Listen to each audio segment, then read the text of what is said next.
निर्गुण जोने उपलक्ष्य में हमने आई नहीं। अगर उपलक्ष्य के गीत ना भूल गुरु जी तो गावन बजावन बैठ माँ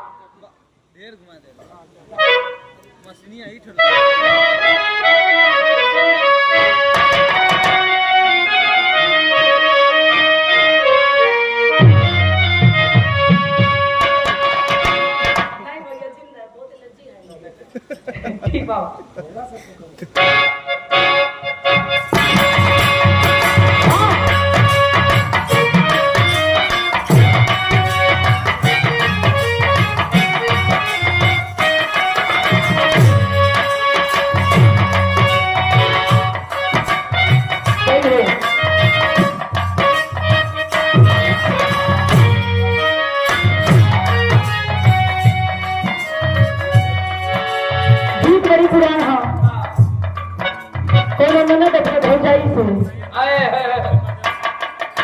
बतिया था समय में कहीं न भैया संजोग देखा हो के दिया बहाया हो आपस में विचार कर विमर्श कर सका कहेगा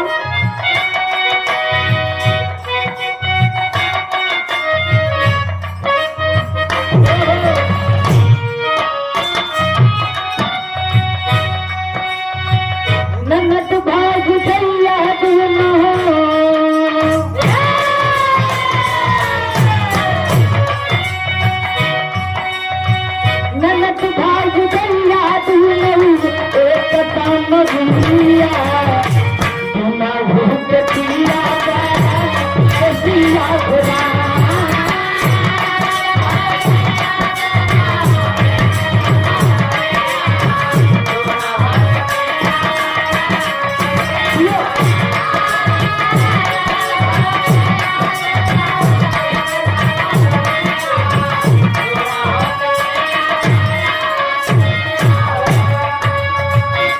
लेकिन भैया कवि जी हमारे माननीय श्री गया कवि जी भाव में लिखत होवन की दुनिया की धरती माया रूपी संसार के एक ना एक दिन छोड़ के सब केहू के जाए के बाद केहू आज जाए तो केहू कल लेकिन जाना सबको है। ये हमारे गार्जियन सम्मानित श्री सुरेश यादव घर मालिक गार्जियन की तरफ से 100 रुपए का आशीर्वाद बहुत बहुत प्रणाम था। कवि जी लिखत का है गुरु जी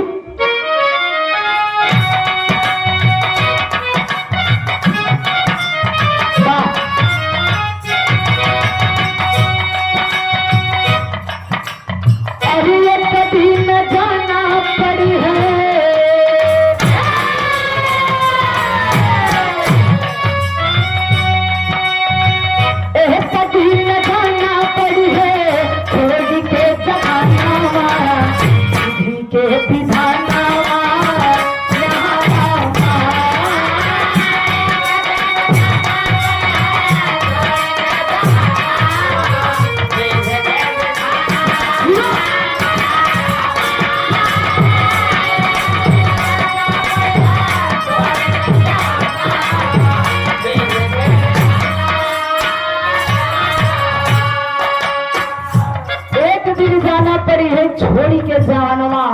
और विधि के विधनवा न्यारादा इस शरीर एगो पिजड़ा के समान बा पिजड़ा में जी रूपी पक्षी की दुकान बा बाबूजी जोने दिन पिजड़ा के गेट खुली पंछी उड़ जाई माटी के शरीर हम मटिये में मिल जाई। कवि जी अंतरा में लिखलन बाबूजी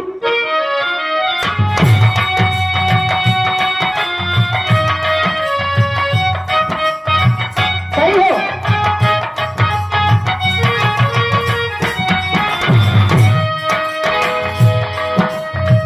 माया की नगारिया में लाट लाट झाड़ी है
कुछ ला लोग कह रहे कि जे जवन करी अगले जन्म में कि वो अगले जन्म में ना भरेला यही जन्म में करत हुए तो यही जन्म में भर के जाए के बाद चाहे आज भर बा चाहे 4 दिन न तो लोग कहे कि वो फलनवा फलाने के मूड काट दिलस देखा वो आज कल्ला बना ले भैया सिटी थामला सिटिया बड़ी खतरनाक होला बड़ी मार करावे भाई बारात में आपके साउंड के तो यहाँ से लेके इलाहाबाद तक बोलबाला है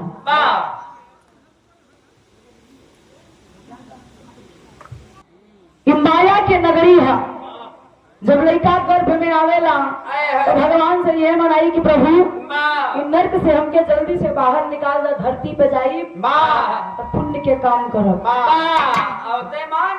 जब तक गर्भ में रहेला तब तक राम राम जपेला और जैसे गर्भ से बाहर आवेला संसार में आवेला तो तुरंत माया धो लेला अपनी के जब बड़ा भइल दूसरे के मेड़ काटब चालू हाँ अपनी से और बड़ा भइल तब दूसरे के हिस्सा हड़प चालू जब बियाह भइल तब मेरा रुक पीछे परेशान एकदम राइट सच्चाई है जेकरे अंदर जोन बीती भैया उहे बताई ना अब जोन हम करब हम तो उहे बताई हाँ ये बेचारा जब से बियाह भइल बा तब से कबो अपने के देखा आजकल ब्याह में जब लड़की के शादी होला तो लड़की के मायके से विदाई होला वो ससुराल जाने लेकिन ऐसा देखो लड़का हा ओकर बियाह भइल ओकर बेचारे के मेहरारू की विदाई ना भइल बल्कि वही की विदाई हो गई वो अपने घर से ससुराल में आए आज तक लौट के घरे अब आप लोग समझ जाइए कि हाँ हम नाम ना बताई लड़का का कमी ना है लड़कियों का कमी है हाँ जायदा ए भैया अंतरा के भाव में कवि जी दिखे का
तो चाहे जितना करोड़पति हो चाहे लखपति हो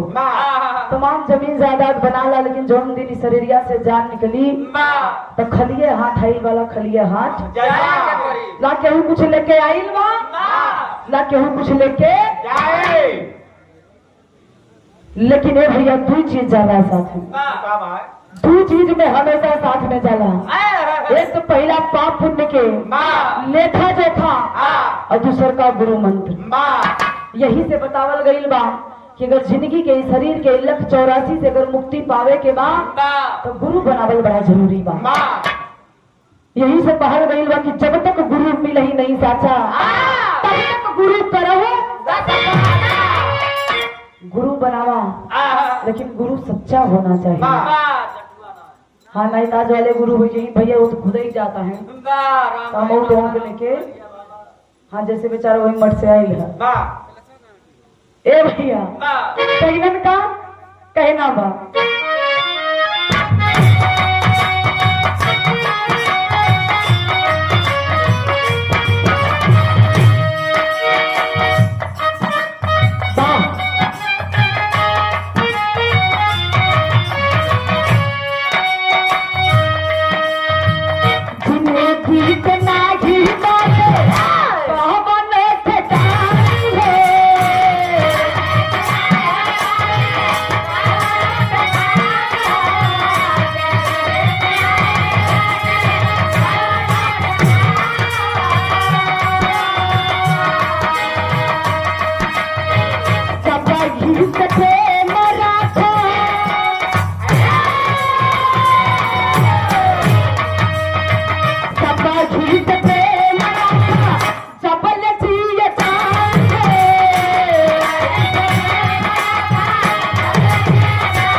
सबही से प्रेम रख जबले जिए।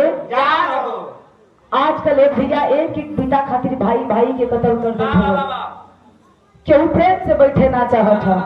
एक दूसरा के जड़ खोदे में लोग लगे हैं। लेकिन यही से कहलक कि जब तक जिंदगी है तब तक प्रेम से मिलजुल के रहे के चाहिए। काहे कि कब बुलावा आ जाए ऊपर से केहू को पता। यही से आदत तू सुधार ला, एक सब छोड़ दा। नहीं बहुत जिंदगी कोनो भरोसा। अंतिम लाइन में कहना है गुरु जी,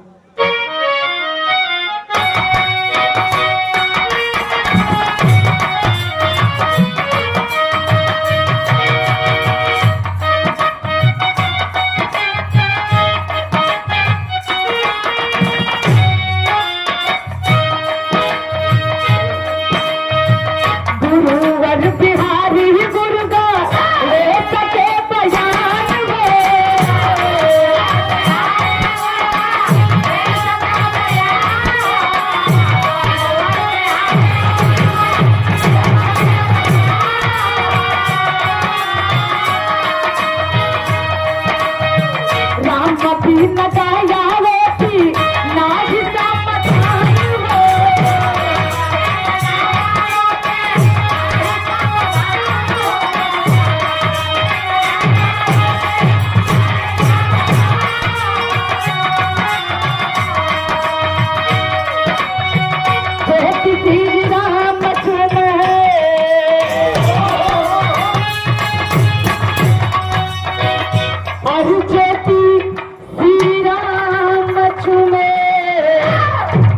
अरे भूल